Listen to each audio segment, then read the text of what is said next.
Hello बच्चों, let us read the question. Question says let the sets A and B denote the domain and range respectively of the function fx is equal to 1 upon under root box x minus x, where box x denotes the smallest integer greater than 1 greater than or equal to x.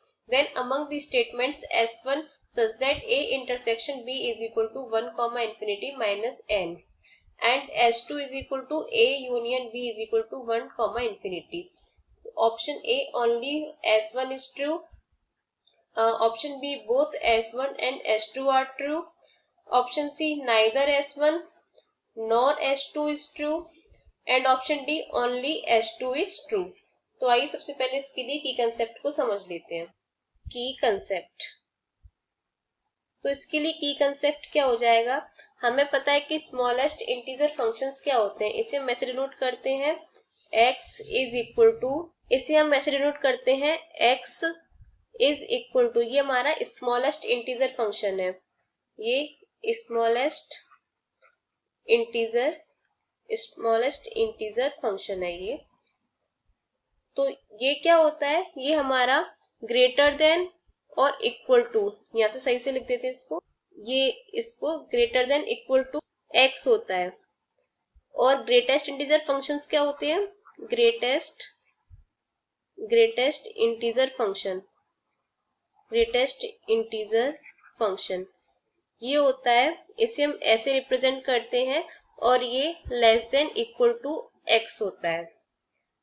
जो smallest integer function होता है वो greater than equal to x होता है और जो greatest integer function होता है वो less than equal to x होता है. और इसके अलावा फ्रैक्शनल पार्ट फंक्शन क्या होता है, फ्रैक्शनल फंक्शन इसे हम डिनोट करते हैं कर्ली ब्रैकेट के अंदर x.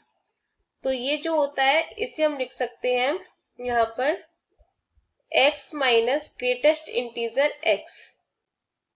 तो ये तो हो गया हमारा की कंसेप्ट. अब हमें क्वेश्चन में फंक्शन दे रखा है fx is equal to 1 upon under root box x minus x, जहाँ पे ये box x small integer function को डिनोट किया गया है. तो यहाँ पे हम नोट कर लेते हैं इसको. fx इज इक्वल टू हमें दे रखा है 1 upon under root smallest integer function x minus x. तो यहाँ पर अगर ये इंटीजर को बिलोंग करता है तो यहाँ पे हम लिख सकते हैं अगर if x belongs to integer, अगर ये इंटीजर को बिलोंग करता है तो जो हमारा ये स्मॉलेस्ट इंटीजर फंक्शन है वो ग्रेटेस्ट इंटीजर फंक्शन के इक्वल हो जाता है. और अगर इफ जो हमारा x है वो इंटीजर से बिलोंग नहीं करता है तो ये जो स्मॉलेस्ट इंटीजर फंक्शन होता है वो greatest integer function x plus 1 के इक्वल हो जाता है. इसका मतलब क्या होता है, जैसे कि अगर स्मॉलेस्ट इंटीजर फंक्शन के अंदर जैसे कि हमारा है 1.1 तो इसका आंसर आएगा 2. और लेकिन अगर ग्रेटेस्ट इंटीजर फंक्शन के अंदर 1.1 है तो इसका आंसर आता है 1. और लेकिन अगर इसके अंदर कोई भी इंटीजर है तो दोनों सेम रहते हैं, ये भी यही रहेगा और इसका आंसर 1 आ जाता है. तो अब हमें क्वेश्चन में हम लिख सकते हैं यहाँ पर fx इज इक्वल टू, इसको अच्छे से लिख देते हैं, ये कर्ली ब्रैकेट और यहाँ पर अगर x बिलोंग करता है इंटीजर को और x बिलोंग नहीं करता है इंटीजर को तो क्या हो जाता है, ये हो जाएगा 1 अपॉन अंडर रूट, ये ग्रेटेस्ट इंटीजर फंक्शन में चेंज हो जाता है तो greatest integer function x minus x और ये 1 अपॉन अंडर रूट और ये हो जाएगा हमारा greatest integer function x plus 1 minus x. तो अब इसको हम थोड़ा सा और सॉल्व कर लेंगे. हमें फ्रैक्शनल पार्ट के बारे में एक और चीज पता है, अभी हमने की कंसेप्ट में समझी थी कि fractional part x is equal to x minus greatest integer function x होता है. तो यहाँ से ग्रेटेस्ट इंटीजर फंक्शन x क्या हो जाएगा, ये हो जाएगा x minus fractional function x.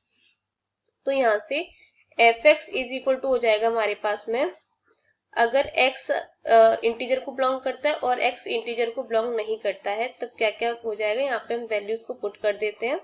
तो ये हमारा बनेगा यहाँ पर ये x minus greatest integer x minus यहाँ पे फ्रैक्शनल पार्ट x,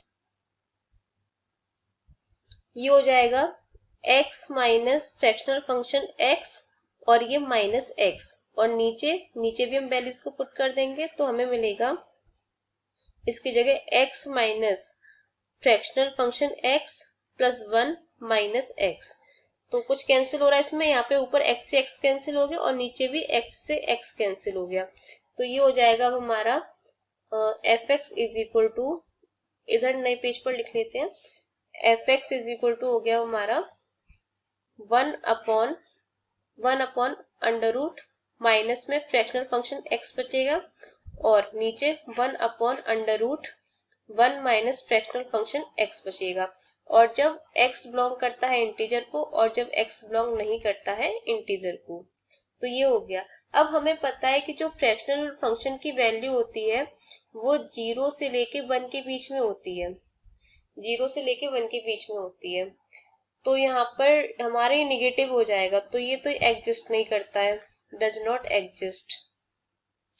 और यहाँ पर हम देखेंगे अगर हम यहाँ पे 0 से 1 के बीच में कोई भी वैल्यू पुट करते हैं तो ये हमें पॉजिटिव ही मिलेगा, तो ये हमारा एग्जिस्ट करेगा। तो अगर ये हमारा फ्रैक्शनल फंक्शन x 0 से लेके 1 के बीच में है तो यहाँ पर ये भी 0 से लेके 1 के बीच में होगा, under root 1 minus fractional function x, ये भी होगा। और इसे हम ऐसे लिख सकते हैं 1 upon under root 1 minus fractional function x is greater than 1।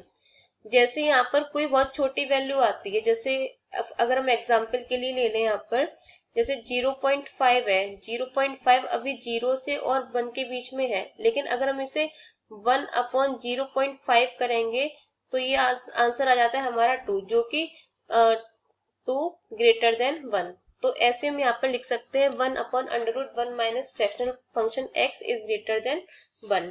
तो अब हम यहाँ से तो हम इसका डोमेन बता सकते हैं और यहाँ से इसकी हम रेंज बता सकते हैं। तो यहाँ से डोमेन क्या हो जाता है हमारा,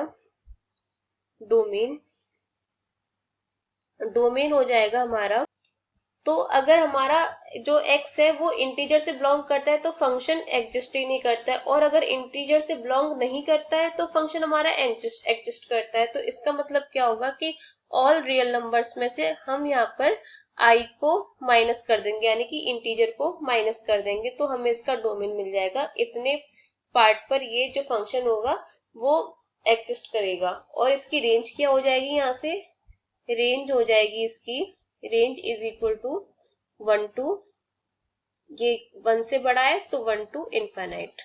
तो इसका डोमेन आ गया, ये इसकी रेंज आ गई। तो डोमेन को क्वेश्चन में ए से रिप्रेजेंट किया गया था, हम देख सकते हैं। डोमेन को ए से लिया गया है और रेंज को बी से लिया गया है, तो ले लेते हैं इसको। तो यहाँ से हमारा a इज इक्वल टू आ गया है r माइनस आई, और यहाँ से जो b आ गया है वो आ गया है 1 कॉमा इन्फिनिटी। तो अब हमें यहाँ पर क्वेश्चन में a इंटरसेक्शन भी बताना है और a यूनियन भी बताना है। तो a इंटरसेक्शन भी आना चाहिए हमारा 1 कॉमा इन्फिनिटी माइनस n, और a यूनियन भी हमारा क्वेश्चन के अकॉर्डिंग 1 अपॉन इनफाइनाइट आना चाहिए। तो देख लेते हैं कौन सा सही होगा इसमें। तो यहाँ से अगर हम a इंटरसेक्शन b कैलकुलेट करें तो हम यहाँ पे इसको एक नंबर लाइन पर ले लेते हैं समझने के लिए। तो 1, जैसे 1 हमने यहाँ लिया तो ये 1 2 3 ऐसे जाते जाते ये इनफाइनाइट तक ये यहाँ पर आ जाएगा। और r माइनस आई का मतलब r में से हमने सारे इंटीजर्स को हटा दिया, तो r हमारा रियल नंबर है, तो इसमें से क्या कैसे नंबर्स बच सकते हैं, ये जैसे डेसिमल नंबर बचेंगे इसमें, डेसिमल नंबर वगैरह। तो यहाँ पे क्या हो जाएगा, जैसे 1.1 बचा, यहाँ पर 2.1 बचा। अगर हम यहाँ पर ले माइनस का, तो माइनस का ये 1.1 बचा, माइनस का 2.3 बचा, माइनस का 4.3, इस तरह से हम नंबर लेंगे। तो इन दोनों का इंटरसेक्शन क्या हो जाएगा, 1 कॉमा इन्फिनिटी ये है। और अगर हम इसमें से नेचुरल नंबर्स को माइनस कर दें, अगर हम नेचुरल नंबर्स को माइनस कर दें तो हमें ये r माइनस आई मिल जाएगा। तो कॉमन फैक्टर क्या हो जाएगा, ये हो जाएगा a intersection b is equal to 1 comma infinity minus natural number. Natural number क्या होते हैं, ये 1 2 3 4, ये भी एक तरह के इंटीजर्स होते हैं, तो इंटीजर्स को माइनस कर देंगे तो हमें कॉमन पार्ट ही मिल जाएगा दोनों में।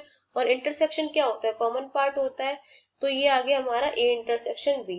ऐसे ही a यूनियन b क्या हो जाएगा, a यूनियन b हो जाएगा r माइनस आई यूनियन 1, तो अब देख लेते हैं क्या आंसर सही होगा इसके लिए।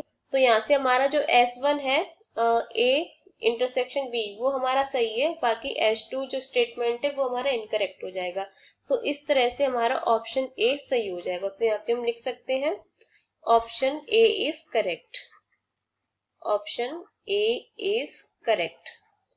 Hope you understood it well. Best of luck.